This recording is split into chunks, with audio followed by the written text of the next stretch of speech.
Hello everyone, this is a One Control Report quick play. I'm Benjamin Yoder, here to talk to you today about Space Channel 5. This quick play is going to be a little bit different. The reason being is that Space Channel 5 is a rhythm game, and talking while playing a rhythm game is apparently impossible, or at least I had a very hard time with it. So I figured to go ahead and just take some footage I recorded of the game and just go ahead and talk over it. So let's get started. So like I said earlier, Space Channel 5 is a rhythm game, and essentially what it is you're this space reporter going and trying to help the people of the world because they're being forced to dance by aliens. So you need to dance back at them in order to free them from their eternal dancing hell, I guess. It's pretty simple mechanically. Basically, you have like 4 directions on the D-pad. You can do left, right, up, down, and then also there's two bullet types. There's like a damaging bullet type, like those there. Those basically shoot the aliens to, I guess, kill them. And then there's a rescue bullet type, as you can see, you shoot the people with. When you rescue them, they essentially kind of join your posse. Although there's only like 10 slots, so once you start rescuing enough people, they just get kind of pushed out of your group. So don't get too attached to any of them. What's interesting about this game is Space Channel 5 Part 2 got a handful of ports on the PlayStation 3, Xbox 360, and PC, like HD re-releases, I guess. Space Channel 5 Part 2, or Part 1, though, or the original one, is kind of a difficult case in terms of re-releasing it. The reason being is that you could probably tell, but this game relies very heavily on pre-rendered backgrounds and pre-rendered CG and CG video. And we'll be looking at a level later that is maybe the most intense use of CG video in this game. So unfortunately, no matter how much upscaling and upresing you do, this game's just kind of gonna look how it's gonna look. The PlayStation 2 version I'm playing right here, which I'm running over Component, is running at 480i. It looks pretty good, but even like upscaling it, you can just tell like how different the character models look compared to the background. If you're using something like S-Video, it's not nearly as apparent, and this is one of those cases where the blurrier the game looks, it kind of melds the two styles together. So if you're playing on like a CRT or something, it's probably going to help you out a lot with Space Channel 5. But they haven't ported this game to any other platforms, probably because of this issue. It's basically on the Dreamcast and the PlayStation 2, and that's it. I haven't looked at the pricing in a while, so it might not be that expensive or difficult to actually obtain, but it's just a little hard to play on a modern TV sometimes. So basically there's a handful of different types of battles here. So the first battle we did was essentially just like shooting the aliens, and in those cases it's almost always there's a direction and then a type of bullet you fire, like I was mentioning earlier. So it's almost always like left chew, right chew, up chew kind of thing. Then there's the more boss fight kind of stuff. So in that case, like right before this, we were trying to save the captain there, and with the captain, it's a bit more freeform, and pretty much anything after that isn't just like the standard fights is more freeform, where sometimes things you can have a shoot input without actually putting a direction in, so it adds a lot more variety to the types of inputs you're doing. But at the end of the day, it's still just up, down, left, right, chew, chew, chew kind of thing. So it's basically normal fights, rescue fights, which is the one where we get the captain, and then there's also duels with other reporters, and then like boss fights. But overall, they're all pretty much the same. This specific battle here is a bit different, though. It has a special rule set that you might have seen at the start. Essentially, it says everything that appears needs to be shot left to right. So even if they appear in a different order, they still need to be shot left to right in their category. So in this case here, like those guys on the left there, you know, you need to save, and then I was supposed to fire and shoot them, or shoot the alien, and then save and then shoot the other alien. But even though they didn't appear in that order, I still have to shoot them in that way. So so it's almost always like 4 different sections of the map is going to be left, up, right, and down. And so even if there is some sort of change in rules, you almost always need to fight like those individual sections of the maps in the order they appear. There's some other more like, I guess, elaborate ones later on where it's like, oh, literally reverse your controls the entire fight kind of thing, and those can be pretty difficult. But you know, as it's a fairly, you know, straightforward, easy game. I will say one thing that is nice, and this is a problem I have with most rhythm games, where if you get out of funk, like if you fall out of your rhythm, it can be hard to recover sometimes. And in the case of Space Channel 5, you know, as you see, like there's that little icon in the bottom left hand corner to show, you know, whose turn it is. So in that case, it's the alien's turn. In this case, it's Ulala's turn. And when you do that switch, it's really kind of like a nice soft reset between the rhythm. So even if you lose rhythm for one of those sets, and you know, you lose a heart like in the top left corner, the hearts are basically in any of the fights that aren't just like the normal fights. Even if you lose a heart, it's really easy to get back on track because each of these rhythm parts are like compartmentalized into a very short series of inputs, where like if you're playing something like a Donkey Konga or pop music, if you fall off during a song, it can be difficult to find when you need to reinsert yourself, like when you reset yourself and can get back on track. I say that as someone who's a very casual rhythm games fan. I have not played a lot of rhythm games. I'm not very good at them, but Space Channel 5 was very playable. So you know, if you're scared of rhythm games, I definitely think Space Channel 5 is a great one to start with. It has a lot of style, has a lot of charm. The music's pretty good. We'll see. I think at the end of this one, there's like this level, there's like a very specific stylistic change to the music here. As you play the game, in the bottom right hand corner, you can say you have like a view rating. So basically, you know, being a reporter, you're trying to get your ratings up, and that ratings menu doesn't really do much during the first time you play through the game.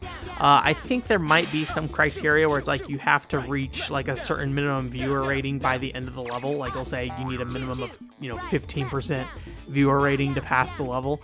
But as far as I can tell, the goals were very achievable in that case. But in the second playthrough, because this game's only like an hour long, on a second playthrough, the viewer rating does seem to have some impact on where you go in a level. There's like some additional areas that you'll go through if your viewer rating is high enough. And if it gets high, like if you get like, I think it's 95% or higher, like Ulala catches on fire for some reason. She's like in this big pink fire the entire time, as long as you keep your viewer rating up.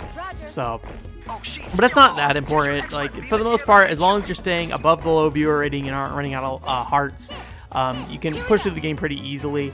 And you know, it's a pretty straightforward, easy game, and I like that a lot about it. I mean, it definitely has its challenge. It's not going to be, you know, you can't just like cakewalk through it 100%. But you know, it's definitely playable, and I'm playing this, you know, through a FrameMeister on an HD TV, so I do have some, you know, delay that's going on here, and so obviously that's going to vary depending on your TV and how you're upscaling your gameplay, because, you know, if you're playing this at 480i, then there's a good chance your TV might not handle it well. So that's like one of the maybe biggest concerns in terms of playing this original release of Space Channel 5. I'm kind of curious if they will bother going out of the way to put out a new like release of Space Channel 5 Part 1. Reason being is that they had a VR release for Space Channel 5 recently, and it kind of, at least the first level, like, is basically the first level from this game, so I wonder if they could reuse those assets to essentially remake this game in a form that they can actually continue to port it going forward. So this is a boss fight, and like I said, the music here is pretty different from the rest of the game, but overall, you know, it's flashy, but it plays just like the rest of the game for the most part here, which there's nothing wrong with that for the length of time there is. I will say, so this is the PlayStation 2 version. I've seen kind of mixed reports online of if this version is better or worse. I've seen some people say it's improved things, some people say it hasn't improved things. I have definitely noticed that I have some issues playing this version of the game sometimes. I don't know if it's a problem with the timing of the game or what, but I think it might have to do with actually the controller itself. The PlayStation 2 has like analog buttons on it, and I know it's not something that this boss fight gets real weird here. Like at some point they're like, we don't even care what Ulala's doing. She's just gonna float in space and fight this boss. Basically, the PlayStation 2 has like really squishy feeling buttons at times, which I don't think is really noticeable in most games. But in Space Channel 5's case, because it is like this very quick direct input, I think it is noticeable that you just don't really get that satisfying click out of the button. And I feel like the Dreamcast release has that. So I really think it's not anything to do with the timing of the game, or if there is a timing issue with the game, it's very minor. I really think it's the feel of the buttons and you know, spamming the A button on the Dreamcast. For some reason, just like I can keep track of how many button presses I've done a lot easier than the PlayStation 2 controller. I know that sounds kind of crazy, but I think this is probably the best explanation I can think of as to why it kind of feels worse to play at times on PlayStation 2. But if you haven't played the Dreamcast release, I think it's probably pretty you know, straightforward for the most part. One issue I did notice in both versions of the game, and I think this is fairly well known with Space Channel 5 Part 1, is that there seems to be some issues with the background syncing properly. We'll see at the end of this boss fight here, but basically you'll notice that the in-game characters don't exactly move at the same time as the background when it changes frame. And I've noticed this happens seems to happen at particular parts in the game, so I don't know if it's just something that happens over time and is like guaranteed on every playthrough, or if it's just kind of random whether or not it's going to fall out of sync. But we'll look at it here in a minute once this boss fight finishes up.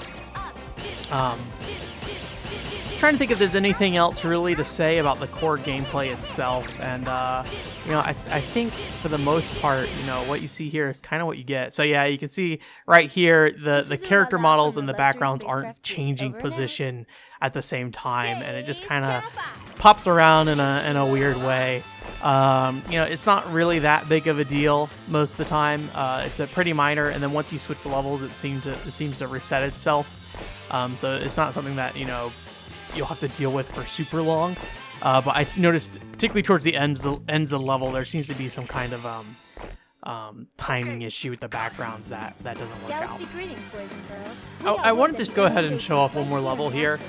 This is a pretty intense stage for the most part. It's actually maybe my favorite part of Space Channel 5 Part 1. There's just a lot going on here in terms of both the inputs you're doing. They spam a lot of stuff at you, and also the backgrounds are kind of overly elaborate in a lot of ways. Also, one thing to note here real quick is that every stage, Ulala has a different outfit, which I really like. Even mid-stage here, Ulala has like a space helmet on at this point, and then she takes it off at some point. So it's like a nice attention to detail that I like. I mean, obviously in this case here, you're supposed to be in space, and like, oh, here's your spacesuit kind of thing.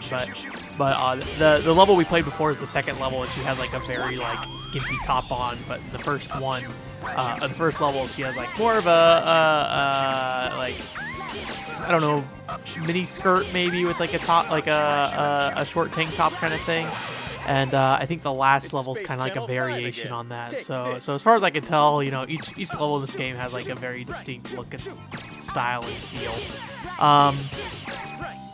This last level just uses like very heavy use of CG, and you know, I think this is probably the most, you know, it's been a while since I've played Space Channel 5 Part 2, so I'd have to look at it again to say, but I feel like the backgrounds here just feel a lot more elaborate than that game. I remember Space Channel 5 Part 2 feeling a lot more grounded in a lot of ways, but again, it's been a little while since I played it, so I could be wrong on that. But I think you'll see, like, right here in particular, when we get in this place, like, you could do this in-game on a Dreamcast, but it just wouldn't have quite the same effect, I think, visually. And obviously, you know, that part of the game suffers today because these original source assets aren't available anymore. My assumption is that's the case. The only thing that exists now are these compressed CG videos from the Dreamcast and PS2 release, whatever they're using. I assume it's just using the Dreamcast FMV files still. But yeah, it's just this really like you know, elaborate looking tunnel here, and you know, you probably could have done this on a Dreamcast, but it looked a lot chunkier, and it wouldn't probably look like it moved as smoothly. Like I said though, if the contrast between the characters and the backgrounds really do bother you, I think you know, using a composite connection, either S-Video or even just like, you know, regular, you know, RCA connectors or something like that, you're probably gonna you know, benefit. But you know, even if they did no work to this game these days, I think you probably could put this game out, and you know, I don't think people would be too upset regarding the visual quality of what's going on here. The reason maybe why I feel that way is, you know, there's a lot of, maybe not a lot, but you know, like Final Fantasy 7 through 9 had HD re-releases, and they sure as heck don't have the original assets either. So you get some blurry backgrounds and all that good fun stuff as well there. I'd say these probably look better than those backgrounds in a lot of ways, probably just because, you know, being on a console that could handle a higher resolution just ultimately benefited this game. I'm trying to remember if like any of the other like older Resident Evils really got a re-release, but I think the only ones they really ever did were like the ones with full 3D backgrounds. But that being said, though, if you've never played a Space Channel 5 game before, Space Channel 5 Part 2 is like totally serviceable and good. Like, it's just as enjoyable, and in some ways I think the characters probably are stronger. Here you do get some interactions like we've seen with Jaguar here, as well as another reporter called Pudding and things like that. Space Michael is definitely in this game, although very, very briefly. But you know, it's Space Channel 5 Part 2 is great in its own ways, and maybe is the better game overall. But I do think this game has its charm, and you know, because of the backgrounds, it's got a different visual feel than the rest of the game. Again, hook it up to, if it really bothers you, hook it up to like a CRT or something, because I'm sure all of you guys have a CRT laying around. I still have a CRT laying around for some reason, so I guess in case I want to play light gun games.